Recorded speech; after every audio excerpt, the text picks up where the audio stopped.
make us believe that if you have low T levels that you're pretty much done and have no chance of building a great muscular physique. In my entire life, I've maintained a lifestyle that is referred to as epigenetics that has supported me having high testosterone levels at this age. Genetically, I was predisposed to be a muscular guy. Mike, my daughter, now 12, competed in a powerlifting as an 11-year-old. She did very well. Her confidence is through the roof. What recommendations do you have moving forward?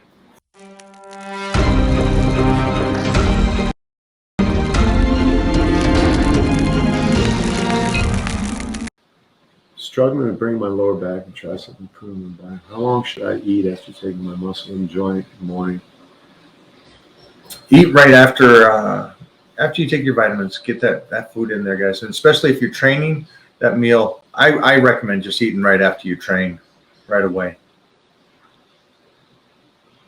Clark, how do you maintain your T levels? Shredded, barren. So currently what I've been doing is contrast therapy. Stop. What? Stop. Huh? No, because you're giving him the Jay Cutler, what he's due for his arm workout for the Mr. Olympia today. Okay. Tell him why you got a good T level. It's because of 40 years ago. It's 30 years ago, 20 years ago, 10 years ago. Yeah, well, it's... So, you see what I'm saying? They're going to go, hey, how'd you do this at this they're going to age? jump in a cold plunge. He never destroyed it as a 20-year-old. Right. He never destroyed it as a 30-year-old. He never destroyed it as a 40-year-old. So most of you guys, your T levels, I guarantee, are maybe okay. So don't think of it as a way. You know what I'm saying? Yeah. I can just see this guy going, well, Clark was destroyed his whole life, and now at 59 years old, he got his T level up. No, that's... Yeah, that's a hard road to go down. So, yeah, lifestyle, right, or epigenetics, right? You have genetics and epigenetics. So genetically, I was predisposed to be a muscular guy. At the age of 14, my quadriceps were overdeveloped for my knee. Your bicep was retarded. I'm going to show you a video after this about that. It's a really good video that Bull Worker did on me. But so your genetics are only as good as your epigenetics or your lifestyle. What do you mean by that? So if you could be predisposed to be anything, but if you don't live a life that's going to support that gift, that present, like here you go, you're going to be a muscular and fit and athletic guy. This is the gift that I'm going to give to you. But you got to live a certain lifestyle in order to maximize that. And if you want to maximize that at the age of 60, you got to do this shit your whole life. You know, and that's basically what Mike was just saying. And that's what I've done is in my entire life, I've maintained a lifestyle that is referred to as epigenetics that has supported me having high testosterone levels at this age, that has supported me being athletic and fit and able to do things that most people would say you should not be able to do at my age. And I take pride in that, and that's what keeps me going. So gotta love it when Batman and Superman are on the same podcast. Awesome, fellas. Yep, right here they are. Yeah. Clark and me are going to be working on some fun stuff this next year. Clark's going to be working on putting on some muscle, getting that old school football neck back where it comes out from the ears. Yep. And then I'm going to start working on my posing. So I'll be back and forth now down to San Diego a lot more, working with the legend Frank Zane, and Clark will be there with me. How cool is that? So it's going to be a cool couple of things, and I guess we're kind of running out of time to hang together, so we're going to really take advantage of this next 6 months. So yeah, not to be morbid or anything, but one of these days, one of us is going to get that call. You know what I mean? It's either going to be you or me. Did you hear? Fucking Clark is dead.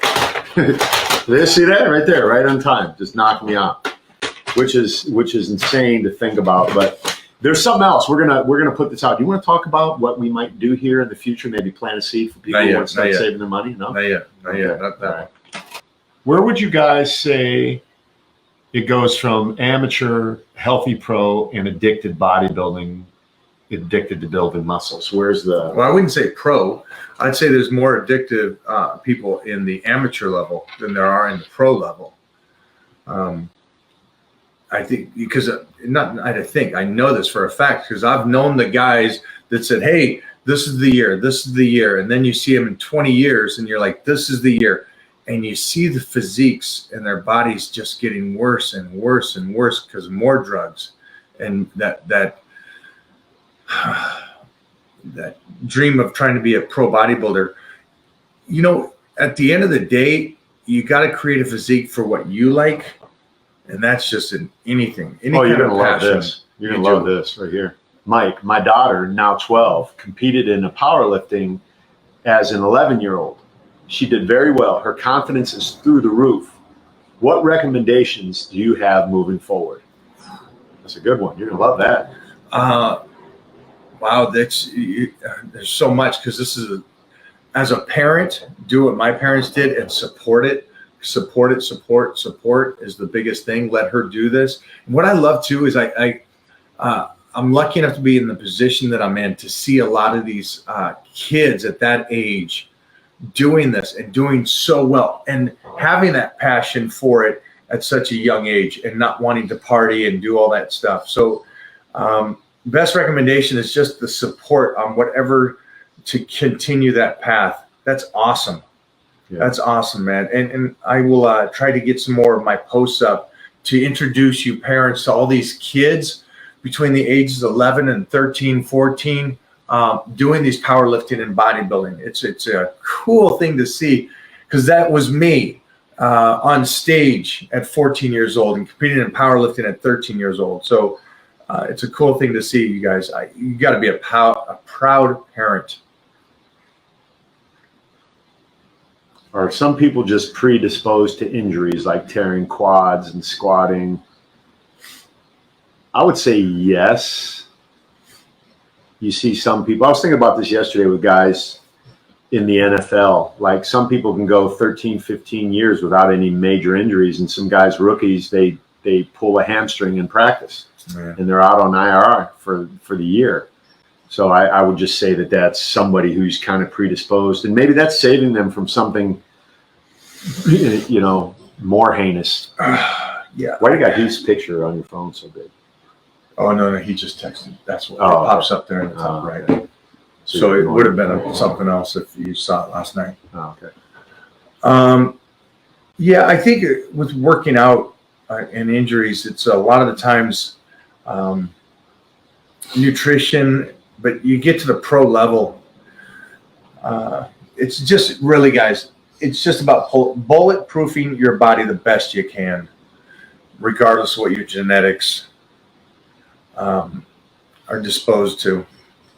Tommaso, it's because people are trying to sell something all the time, myself included, right? I'm not going to lie. He asked why YouTubers make us believe that if you have low T levels that you're pretty much done and have no chance of building a great muscular physique. No, I disagree.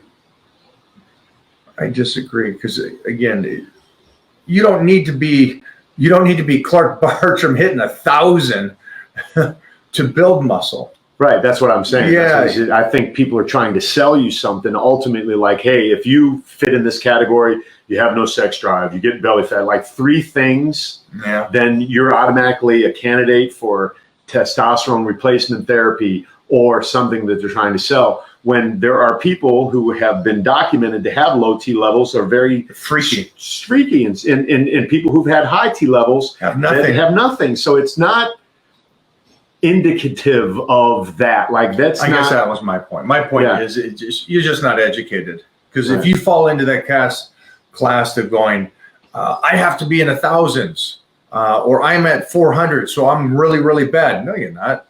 If you feel great and you're functional at 200, then don't start messing with anything yet. Just because there's a graph that suggests you need to be somewhere, maybe you're an outlier. Maybe you're somebody who does great at that level. So you just go back to this. Every 18-year-old, 19-year-old should be more jacked than Mr. Olympia, if that's the case. Yeah.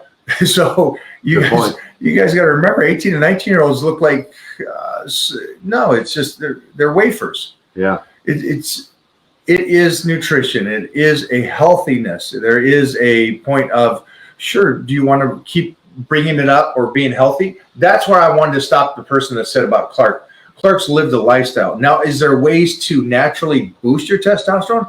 100%, 1,000%. Of course you can. By the way you eat, the stress levels that you have, your incredible sleep. I've been sleeping great. Yeah, it's great. I don't know what's going on, man. Isn't it good? Mona's out of town, and I'm sleeping really good. Man. This is great. Refrigerator's empty. Yeah, nothing, no food in the fridge. I've been eating peanuts the whole time I'm here. But that's just make sure you're healthy. Make sure you're healthy. And then for some people, again, you don't maybe need to be 1,000 on the T levels. Maybe you need to be at 600. Everybody's a little different. Clark, how often do you recommend sprint? Oh, the Titan crew asked me that. Yeah. I recommend sprints. Probably 3 days a week is good. But the man himself, Willie Galt, said you can do sprints every day if you want.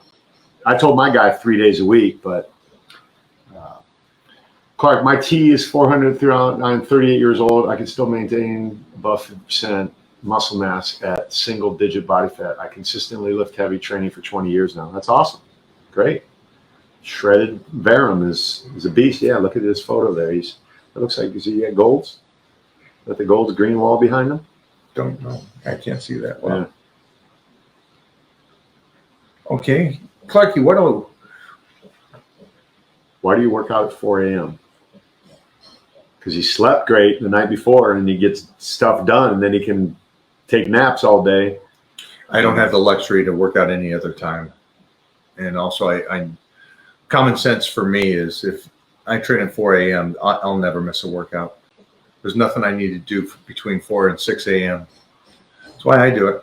Also, it's just less people in the gym, less annoyance to look at and watch. More equipment to move and groove. There you go.